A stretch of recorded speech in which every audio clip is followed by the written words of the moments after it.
The discovery was made by two Ukrainian soldiers staring wide-eyed at their laptop screens, set up in the trunk of their SUV. They sat on a makeshift bench, the large plastic case for their drone. What they were looking at was some 25 miles away, deep into Russian-occupied Ukrainian territory. It was a Russian artillery battery positioned in a thin slice of tree line. The drone operator, Leonid Slobodian, started counting out loud as he zoomed in and took screenshots of the findings. He saw at least 5 guns, trucks that probably carried ammunition inside and counter-battery radar. This was what the Ukrainian military calls a fat target. Beside him, Alexander Kapli fired off a voice message to the members of the 128th Mountain Assault Brigade, also watching a live stream of the drone camera. "We need to smash this from front to back," Kapli said into his phone. Then the expletive-ridden response, "Send all of the footage and we'll mess it up."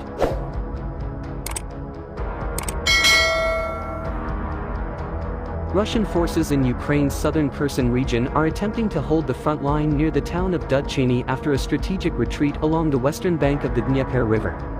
Ukraine's military, meanwhile, is trying to take back even more ground before reinforcements from Russian President Vladimir Putin's mobilization arrive. The Falcon unit of the Kryvyi Rih Territorial Defense Forces on Thursday allowed Washington Post journalists a rare look at a day of battle here through the lens of their Ukrainian-made Lelika 100 drone, which looks like a small, gray plane.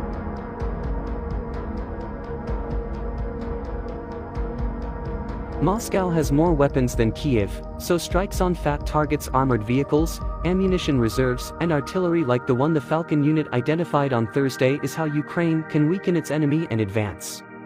In the Kherson region, where the terrain is flat with wide-open fields, hiding that sort of equipment from reconnaissance drones is a challenge for each side, one that will only increase as the leaves fall and winter arrives.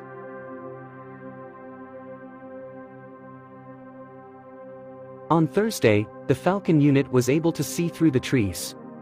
It located the Russian artillery battery, helped Ukraine's own artillery target it, and then watched as parts of it were destroyed.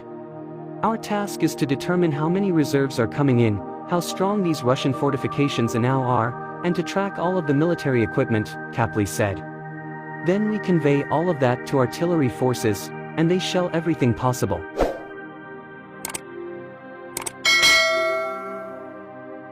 Russian forces are now massing near the town of Mylov, Kapli said, to defend their stronghold in the occupied town of Novokakhovka, on the opposite bank of the river.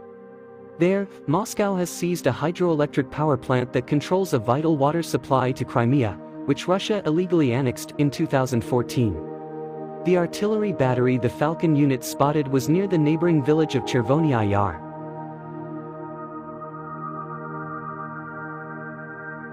A second drone flight confirmed the equipment was still in place, and Slobodian passed along more screenshots of the site, reading out its coordinates. Neither he, Kapli, nor most of the rest of their unit had any combat experience before Russia's full-scale invasion. Slobodian and Gary Wagner, who operates the drone with him, were cameramen for Ukrainian television channels before the war.